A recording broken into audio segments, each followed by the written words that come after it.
NBC News International correspondent Matt Bradley joins us live from Israel. Also with us, former Israeli Consul General in New York, Ambassador Alon Pincus.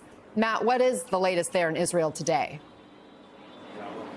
Well, the latest is what's about to happen, Anna. We don't know what's going to happen tonight, but we've seen 2 consecutive nights of enormous protests here in Tel Aviv. The question is, are these protesters who are demanding a ceasefire and a hostage exchange, are they going to be able to keep up the momentum and the pressure on Prime Minister Benjamin Netanyahu for a third night?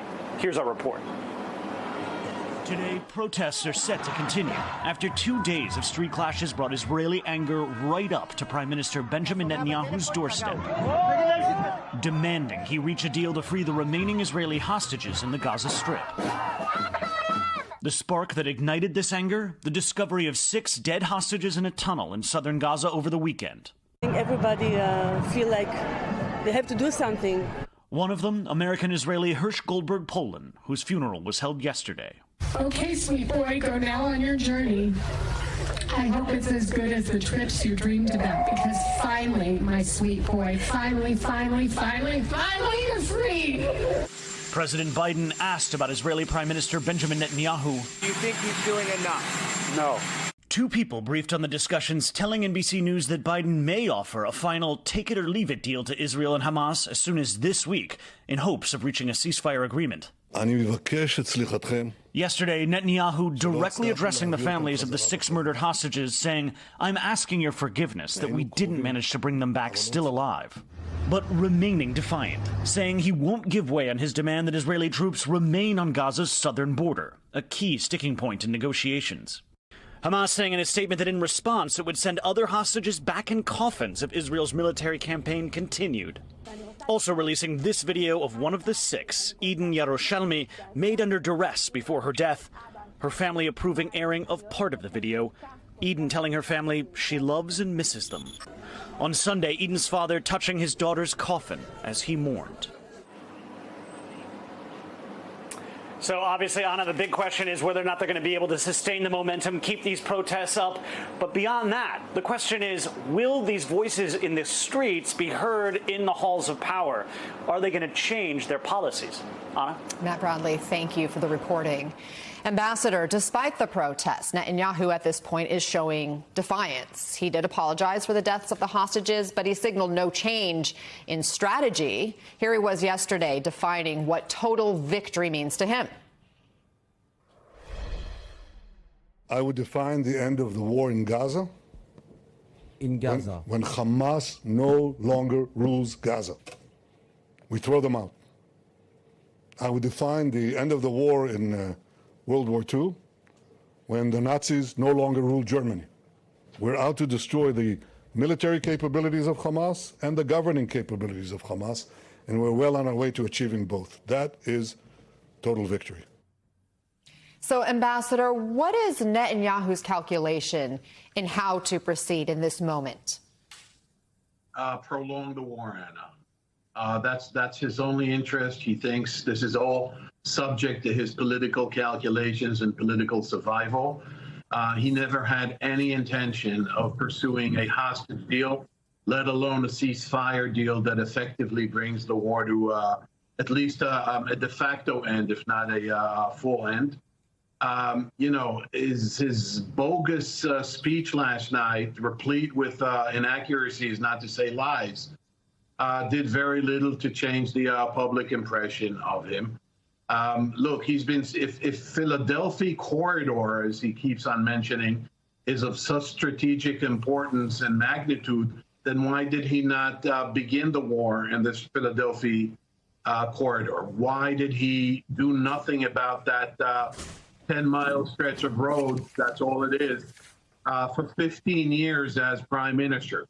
Why, by the way, not that it matters much to our viewers right now, but why did he vote twice in favor of Israeli disengagement from Gaza in 2005 that had left the Philadelphia road, the Philadelphia corridor, under Egyptian control? And the last thing, you call it defiance. He has no plan. He has no political objective. There is no strategy here. It is just prolonging the war, Anna. I mean, you talk about the Philadelphia corridor, which again is that section between Gaza and Egypt. And he explained that this has become very important because, in his words, the first crack in Hamas's position came when we took control of Rafah and that Philadelphia route. So he sees it as strategically a key point at this moment. You mentioned that he wants to prolong the war. Can you explain why you see it that way? And we did hear from President Biden yesterday, when questioned about Netanyahu's handling of the situation, that he wasn't doing enough to free the hostages. I assume you agree with that as well. What more could be done? Well, a lot could be done, but let's start with the Philadelphia corridor. He thinks it's strategic. I think it's nonsensical. The defense minister disagrees with him. The IDF, the Israel Defense Forces Chief of Staff, disagrees with him. 4 different generals who commanded the Southern Command, the Southern Front, disagree with him. Any military expert, and I'm not including myself here as one, but any military expert whose opinion was solicited says this compared, on balance with the hostages, this is of no significance whatsoever. As for the Americans, Secretary of Defense Lloyd Austin, at the outset of the war in late October, and then again in November, asked specifically if the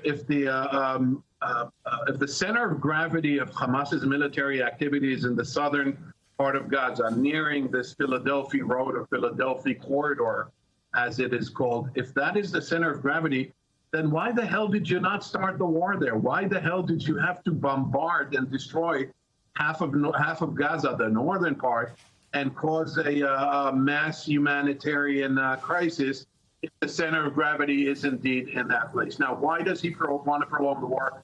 You asked the most important question, I think, Anna. Because it distances him away from October 7th. He feels that it protects him from mass demonstration. This didn't work 2 nights ago, but he thinks that in the long run, maintaining a warlike atmosphere keeps him shielded from political pressures and even from American pressures. He's even flirting with escalation in the north, with Hezbollah in Lebanon, and even with Iran. He needs this to subscribe to his narrative, according to which October 7th, Anna, was not just a Hamas terror attack, but it's indeed a civilizational, broad, multi-front war. Yep.